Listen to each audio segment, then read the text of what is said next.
Deep dives and blue skies. Welcome back to Talking Blue with Nick, the best Dodgers analytical podcast that you can find.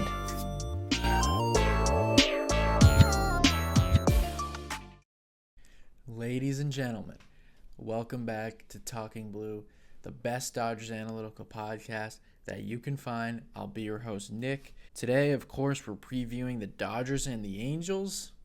Be taking place this weekend in LA. So the Freeway Series heads to Dodger Stadium. As always, you can get this podcast on Spotify, on Apple Podcasts. Follow or subscribe to the YouTube channel at Talking Blue Pod. Got a lot of shorts coming out on there, and you can watch this if you prefer that.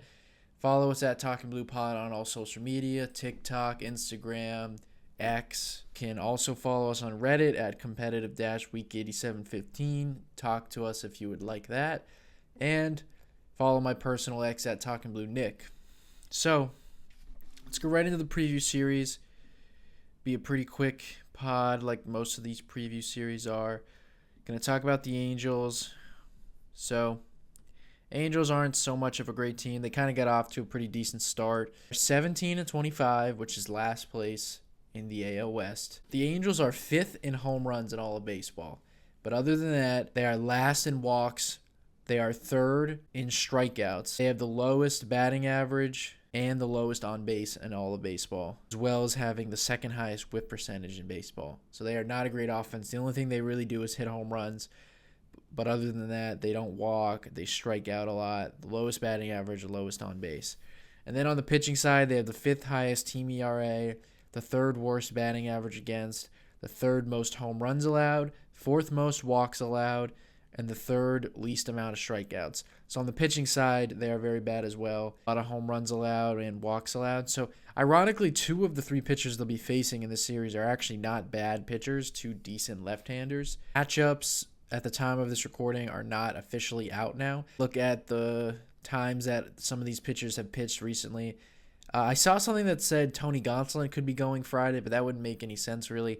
I'm pretty sure it's going to be Game 1, Dustin May versus Zach Kohanowitz. Game 2, we already know Kershaw is going to come back and pitch in this game. It should be against old friend Tyler Anderson, another old lefty. And then Sunday, Game 3 should be Tony Gonsolin versus Yusei Kikuchi. And pretty good so far what I've had to predict the starters. Pretty sure that's what it'll be. So we'll go with Game 1, Jack Kohanowitz. 6'7" righty, so he's a big right-hander. Sinker baller and four-seamer, so he goes 47% sinker, 24% four-seamer, 17% slider, and he also has a sweeper, 7%, and then a changeup at 4%. So 2 fastballs, 2 sweepers, and then a little bit of a changeup mixed in there. He's thrown 43 innings this year, so he's been up at the big league level. Doesn't get any strikeouts or whiffs. Does get a lot of ground balls, and he does get some good chase numbers. But other than that, he's got an ERA of 5.23. Like I said, in 43 innings, only 24 strikeouts. So the Dodgers have a good chance to hit him very well. He is a sinker ball, like I said, that's got a batting average against of 299 on his sinker. The four-seamer is good. It's 158 batting average. But other than that, his slider is 412 batting average. The sweeper is 364, and then the changeup is 333. So he's got some decent fastballs. Really, it's just the four-seamer. And then other than that, everything else is not good. So lefties do hit him harder. He's a little bit better against righties, but 308 batting average against when it comes to left-handed hitters. In this game, I'm going to pick Max Muncy and Andy Paz as my 2 home run picks. I've been picking Andy Paz a lot. He usually comes through for me. He did in the last series. Muncy's been looking a little bit better. Normally crushes sinkers. He does not have a good sinker. And then all the other pitches, like his slider and sweeper and changeup, are not good.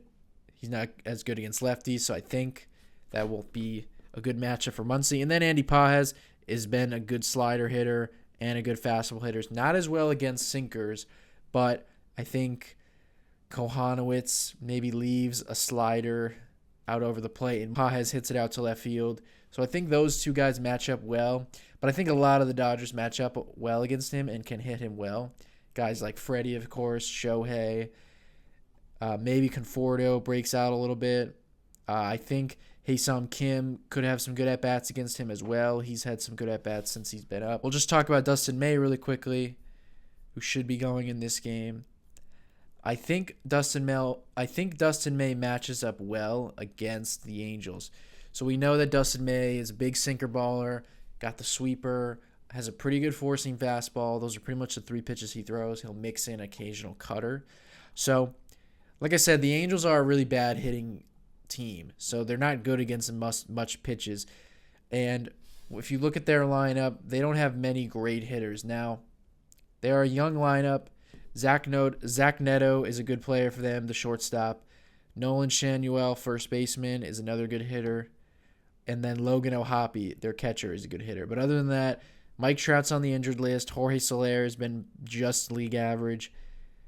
Kyron Paris, who got off to a good start, he's well below league average now. Joe Adele strikes out a ton. Taylor Ward has been bad. Luis Rengifo, who came off the IL a little while ago, hasn't played in too many games. He's been bad. Travis d'Arnaud. So they have a lot of bad hitters. So you're really only going to see Shanuel, O'Hoppe, and Neto as a lot of their better players.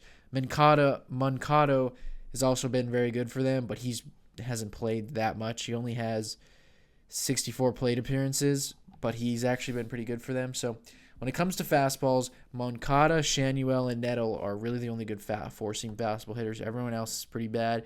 And then when it comes to sinkers, O'Hoppe and Ward are pretty good, but everyone else is not great. And then when it comes to sliders, sweepers, curveballs, they're really bad off-speed breaking ball hitting team. I think Dustin May could have his best performance in a little while. Obviously, he's been pitching solid. It's been up and down. His last really, really good start was against the Colorado Rockies, and then ever since then, he struggled a little bit. Did bounce back in his last game against the Diamondbacks, so we'll look for him to continue that. Think this could be one of his better starts.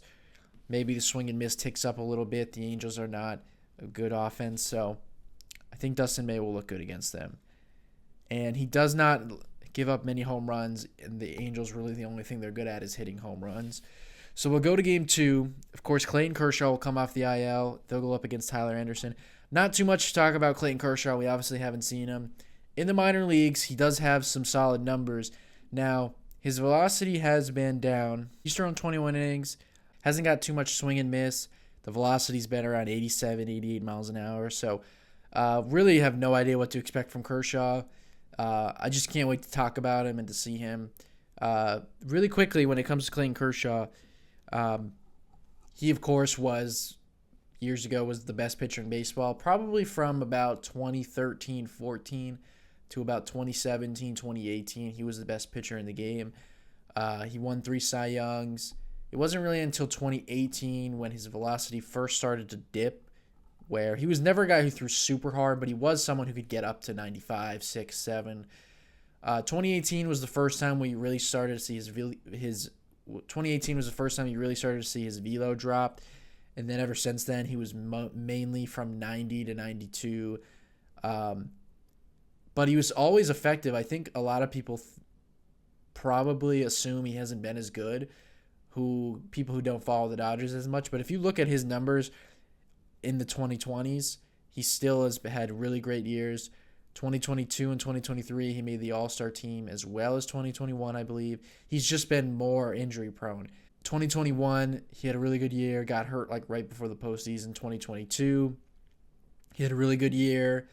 2023, he had another really good year. Last year, he came back in the middle of the year, July, August. Actually didn't pitch too bad. It was a little up and down, and then he ended up getting hurt with the knee, and now we haven't seen him. So we may see a different version of Kershaw where this is the very end of him.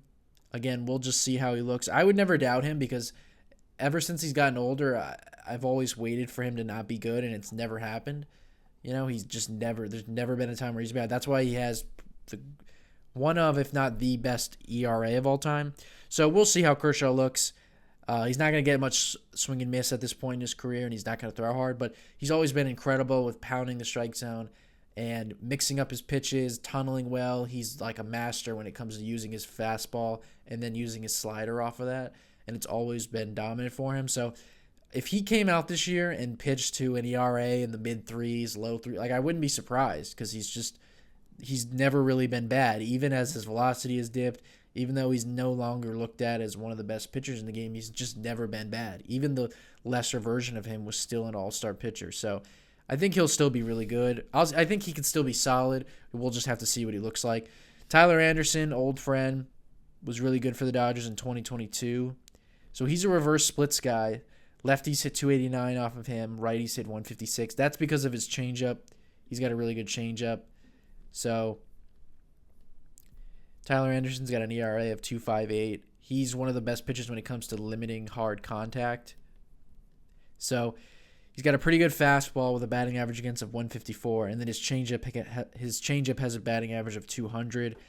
The cutter is at 208, and then the slider, which he doesn't really throw, is the only pitch that's at 333. So he's got some really good pitches. He's actually a funny guy. He's actually a funny pitcher because he's never been great with his command. You think like a lefty that doesn't throw hard would like be dominant when it comes to his walks. He's actually not like that because he is someone who just throws the changeup. Dodger fans may not remember, but he's literally four-seam fastball, changeup, cutter, and he throws the changeup a lot. He throws a ton of changeups and relies on a lot of chase. So because of that, it does lead to some walks, but the way he kind of commands all those pitches, he doesn't get hit hard very often. So in this game, I'm going to pick Mookie and Ohtani to go deep against him. Ohtani, like I said, he is not as good against lefties. He's a reverse splits guy. Anderson, that is. So I think Ohtani can get a fastball out over the plate and he hits it out. He probably doesn't throw the changeup as much to lefties. And then Mookie is a good fastball hitter, and someone like Anderson's not going to blow him away. So maybe he can get a changeup that Anderson leaves up, or he gets on time with a fastball. And Mookie is better against lefties. So those are my two home run picks against Anderson. We'll go to game 3. It should be Tony Gonsolin versus Yusei Kikuchi, Japanese left-hander. Believe he went to the same high school as Shohei Ohtani. He's a little bit older than Shohei, I believe. But he is another solid left-hander like Tyler Anderson. He's got an ERA of 3.72 on the year. All of his expected numbers are kind of bad. Doesn't get too much swing and miss or chase. He's not great when it comes to barrel percentage or hard hit percentage. The only thing he really does well is his extension. He's always had, or last year he implemented his slider that the Astros had him throw, and he upped that pitch, and it's continued to be good for him. He's got a 239 batting average against on his slider. He's got a changeup that's not bad, but his fastball gets absolutely hammered. It's got a 350 batting average against. So in this game, I'm going to pick Will Smith and Kike Hernandez. So hopefully both of them are in there. We'll see how it plays out with Kike should be in there against the lefty, probably plays second base or something like that. And then hopefully Will Smith is in there. We'll see how they implement rushing because the Dodgers are facing two lefties this week, so they might have rushing pitch on Saturday. This might be a bad pick for me because maybe Will Smith catches game 2, and then they have rushing catch game 3 because maybe they don't want rushing to catch Kershaw in one of his first few big league games. So, but I'll still pick Will Smith. Maybe he comes off the bench or something. I don't mind. If he doesn't start, that's okay. I think they're both good matchups. Will Smith crushes fastballs. So does Kike. Kike's been hitting really good. I believe in his last 15 games, he's hitting over 300. So he should likely be in there against Kikuchi. And then when it comes to Tony Gonsolin, of course, Tony Gonsolin's been very good so far in his first 3 starts. Angels are not, like I said, a great off-speed, curveball, slider hitting team. Gonsolin's got a good slider and curveball as well as a good splitter. Shanuel, Taylor Ward, and Ohapi are good against splitters, but everyone else on the Angels is not good. So I think Tony Gonsolin, hopefully he'll continue his good outing. So it's going to pretty much wrap up the preview series with the Angels. Again, we'll just review quickly everything we went over. Angels are not a good team. They're in last place. They got some decent young players. Zach Neto's a good shortstop who can hit. Nolan Shanuel is a good first baseman that can hit. Logan Ohapi is actually a very good catcher that can hit. But other than that, Mike Trout's injured. He won't be out there. A lot of their other guys are a little older, like Jorge Soler, Travis d'Arnaud. Those guys are not as great anymore. Taylor Ward's got off to a bad start. Luis Rengifo as well. So they're not a very good team. Dodgers should take care of them, hopefully win the series, maybe even sweep them. They're labeling it rival series this weekend. Comment below. Do you guys look at the Angels as a rival to the Dodgers? I mean, I know they're technically rivals in terms of location. They're both in LA. But I've never really viewed the Angels and Dodgers as rivals because the Angels are never really been good. The only rivalry they've ever kind of had, I guess, is when Kershaw and Mike Trout were at the top of their games and they were both MVPs.